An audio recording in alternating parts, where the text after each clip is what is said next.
Assalamualaikum warahmatullahi wabarakatuh. Om Swastiastu, Namo Buddhaya, Salam Kebajikan.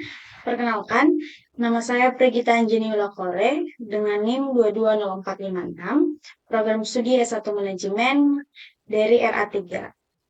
Di sini saya akan menjelaskan rangkuman materi dari materi pertemuan 1 sampai 13 tentang komunikasi dan bisnis. Dosen pengampu Bapak Ade Faisal Maptuhi SEMM. Baik, langsung saja kepada materi yang pertama. Yang pertama ada pengertian definisi komunikasi bisnis. Secara istilah, komunikasi diambil dari bahasa Latin, yaitu communico, yang berarti membagi. Dalam hal ini, membagi ide atau gagasan antara satu orang dengan orang lainnya. Secara umum, komunikasi dilakukan dua orang atau lebih dan proses pemindahan pesan pesannya pun juga dapat dilakukan dengan menggunakan cara yang berkomunikasi yang biasa dilakukan oleh seseorang secara verbal, baik melalui lisan atau tulisan maupun bahasa nonverbal. Bentuk dasar komunikasi. Yang pertama, komunikator adalah orang yang mengirim ide atau gagasan. Yang kedua, ada ide atau pesan adalah material atau konteks yang dikirimkan oleh komunikator. Yang ketiga, mengirimkan ide atau pesan, yaitu proses pengiriman ide atau pesan dari komunikator melalui media. Yang keempat, komunikan adalah orang yang menerima pesan dari komunikator. Yang kelima, penafsiran ide atau pesan, yaitu proses memahami ide atau pesan yang dikirimkan. Yang keenam, ada umpan balik, yaitu tanggapan mengenai persepsi. Terdapat dua bentuk dasar komunikasi, yaitu yang pertama ada komunikasi verbal dan komunikasi nonverbal. Yang materi kedua ada model dan cakupan komunikasi. Pengertian komunikasi bisnis menurut Dedi Mulyana 2007, model adalah representasi suatu fenomena, baik nyata maupun abstrak, dengan menunjukkan unsur-unsur terpenting dari fenomena tersebut. Menurut Sereno dan Mortensen, model komunikasi merupakan deskripsi ideal mengenai apa saja yang dibutuhkan untuk terjadinya komunikasi tersebut. Untuk terjadinya komunikasi, terdapat beberapa unsur, yaitu pengiriman, penerima pesan, dan umpan balik.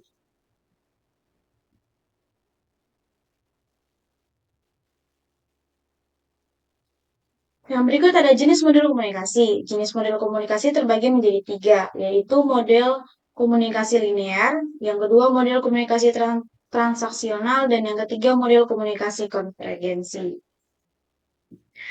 Materi ketiga ada tujuan komunikasi bisnis. Dimbleby dan Burton 1985-10-12 memberikan daftar kebutuhan komunikasi manusia, yaitu yang pertama untuk mempertahankan hidup atau survival, yang kedua kerjasama, yang ketiga praktis, dan yang keempat ekonomis, yang kelima informasi. Fungsi komunikasi secara umum ada 12. Yang pertama memberikan informasi, yang kedua menyampaikan pikiran atau pendapat, yang ketiga melakukan interaksi dengan orang lain, yang keempat menambah wawasan dan pengetahuan, yang kelima mengisi waktu luang, yang keenam membujuk orang lain, dan yang ketujuh mengenal diri sendiri, yang kedelapan mengurangi sikap tegang, yang kesembilan mendapatkan hiburan, yang ke-10 menjaga tali silaturahmi, yang ke-11 menjaga diri agar tidak terisolasi di masyarakat, dan yang ke-12 mempelajari peristiwa yang terjadi. Materi selanjutnya ada tujuan komunikasi bisnis, di mana pengertian komunikasi dalam organisasi sangat penting karena dengan adanya komunikasi, maka seseorang bisa berhubungan dengan orang lain dan saling bertukar pikiran yang bisa menambah wawasan seseorang dalam bekerja atau menjalani kehidupan sehari-hari. Maka untuk membina hubungan kerja antara pegawai maupun antara atasan, bawahan, perlulah pembicaraan komunikasi secara lebih baik atau lebih terperinci.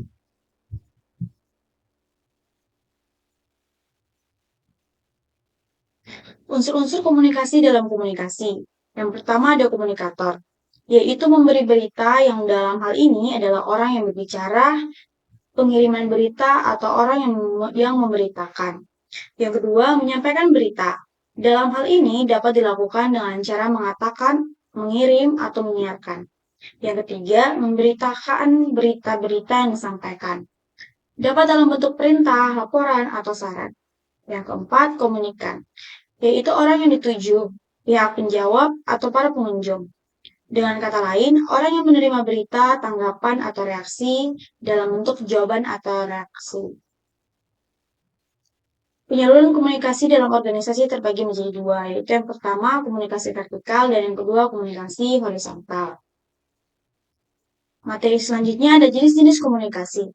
Komunikasi berdasarkan penyampaiannya. Ada dua, yaitu komunikasi verbal dan komunikasi non-verbal. Yang berikut ada komunikasi berdasarkan perilaku, ada tiga, yaitu formal, informal, dan non-formal. Yang berikut ada komunikasi berdasarkan kelangsungannya, ada langsung dan tidak langsung.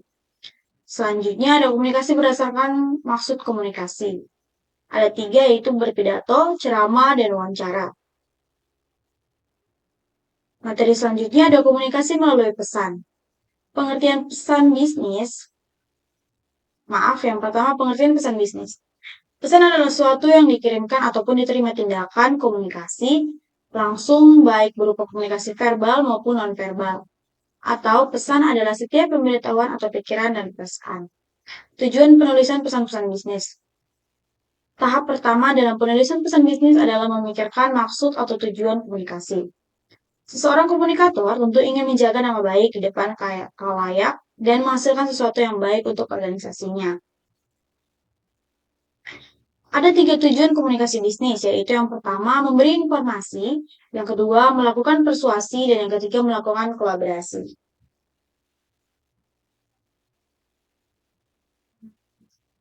Materi selanjutnya ada efektivitas dan hambatan komunikasi. Di mana menurut Goodix dan Kim 1997 yang mengatakan komunikasi yang efektif akan terjadi apabila kesalahpahaman dapat diminimalisasi. Romli 2014 juga mengatakan pada dasarnya efektivitas komunikasi dapat dicapai ketika komunikasi dapat dikatakan efektif. Komunikasi yang efektif adalah pemahaman bersama antara orang yang menyampaikan pesan dan orang yang menerima pesan agar efektivitas komunikasi tercapai. Efektivitas komunikasi diukur oleh 6 dimensi, yaitu yang pertama penerimaan atau pemakaian, isi pesan, media komunikasi, format pesan, sumber pesan, dan yang terakhir ada ketetapan waktu.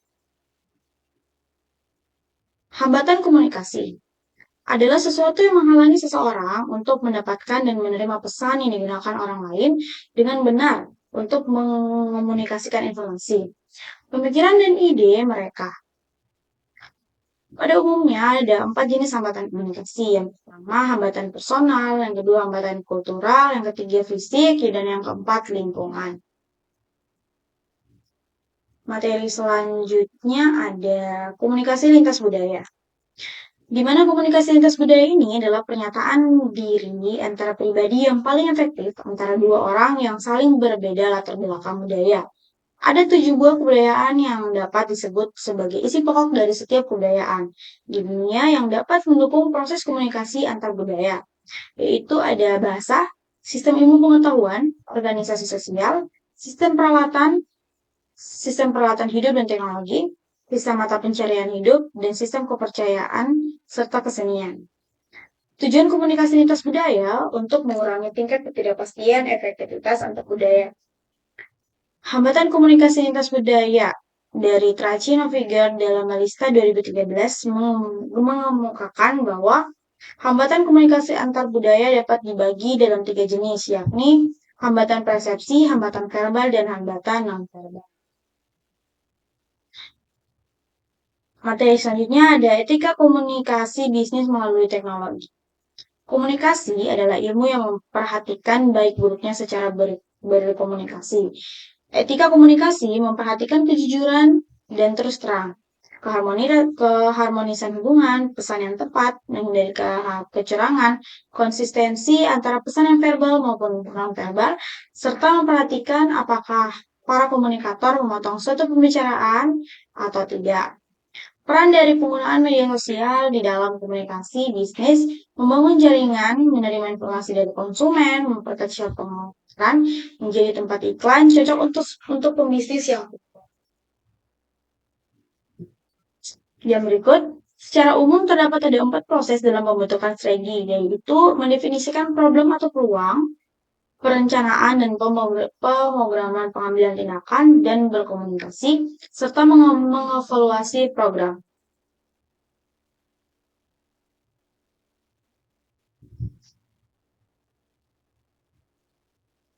Materi selanjutnya ada presentasi dalam komunikasi. Secara umum, presentasi merupakan penyajian suatu pemikiran, ide, produk, program, atau layanan. Dalam praktiknya, presentasi akan dilakukan pemateri dalam suatu forum atau diskusi. Bisa dimaksudkan juga sebagai kegiatan berbicara di depan umum secara lisan maupun komunikasi secara verbal. Jenis-jenis presentasi. Presentasi impromptu atau dadakan, presentasi manuskrip atau naskah, presentasi memoriter atau hafalan, presentasi eksplorer atau sudah dipersiapkan. Tujuan presentasi, mengirimkan pesan-pesan bisnis kepada audiens, menghibur audiens, menyentuh emosional audiens, serta memotivasi audiens untuk bertindak sesuatu. Persiapan dasar saat presentasi. Ada 3, yaitu penguasaan terhadap topik atau materi. Ada 4. Penguasaan terhadap topik atau materi yang akan dipresentasikan. Yang kedua, penguasaan berbagai alat bantu presentasi dengan baik. Dan yang ketiga, menganalisis siapa audiens, menganalisis berbagai lingkungan lokasi atau tempat untuk mempresentasikan.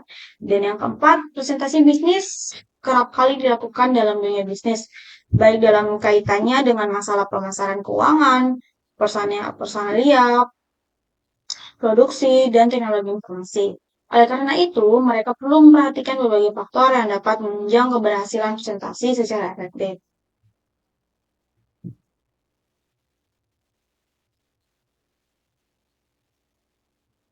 Materi selanjutnya ada komunikasi melalui surat bisnis, di mana surat bisnis adalah surat yang digunakan orang atau organisasi untuk menyampaikan informasi tertulis dalam kegiatannya dengan penyelenggaraan kegiatan bisnis.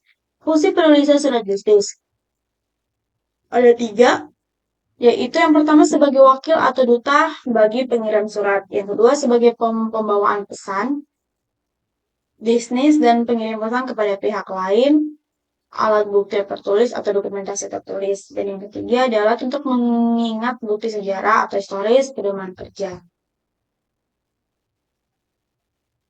Materi selanjutnya ada pengertian proposal. Proposal merupakan suatu bentuk pengajuan penawaran, baik berupa ide, gagasan, pemikiran, maupun rencana kepada pihak lain untuk mendapatkan dukungan, izin, persetujuan dana, lainnya sebagainya. Jenis-jenis proposal. Yang pertama ada proposal bisnis, proposal proyek, proposal penelitian, proposal kegiatan, dan proposal kegiatan. Selanjutnya ada manfaat proposal. Menjadi rencana yang mengarahkan panitia dalam melaksanakan kegiatan tersebut dan menjelaskan secara tidak langsung kepada pihak-pihak yang ingin mengetahui kegiatan tersebut. Tujuan penyusunan proposal. Yang pertama ada mengkonstruksikan ide, yang kedua rencana, yang ketiga menggambarkan rincian atau tujuan, yang keempat mengidentifikasi manfaat dan dampak, menggali dukungan dan persetujuan. Materi yang terakhir ada teknologi dalam komunikasi bisnis. Teknologi komunikasi dalam bisnis merupakan perkembangan teknik yang mengubah, memajukan, dan mempercepat proses kerja komunikasi dalam bidang bisnis. Perkembangan yang terjadi mengubah cara kerja komunikator, cara kerja pengiriman pesan, cara kerja dari media. Jenis teknologi dalam komunikasi bisnis, komunikasi yang dilakukan melalui tulisan, dan komunikasi yang dilakukan melalui alat. Manfaat teknologi komunikasi dalam bisnis, munculnya peluang bisnis baru, yaitu e-bisnis, memperluas pasang pasar, mengurangi biaya produksi dan operasional, mempermudah proses komunikasi, dan monitoring setiap karyawan. Dampak negatif teknologi komunikasi bisnis. dalam bidang bisnis. Kemajuan teknologi komunikasi juga memicu maraknya cybercrime atau kejahatan virtual seperti hacking dan coding. Tidak tidak kejahatan yang dilakukan dengan melakukan transaksi menggunakan nomor kartu yang orang lain, yang juga dalam merugikan orang banyak. Oleh sebab itu, kita harus lebih berhati-hati dalam melakukan transaksi online agar tidak terjerumus dalam penipuan. Baik, terima kasih. Sekian presentasi pemaparan materi komunikasi dan bisnis dari saya. Saya pamit undur diri. Shalom. Assalamualaikum warahmatullahi wabarakatuh. Om Swastiastu, Namo Buddhaya, salam kebajikan.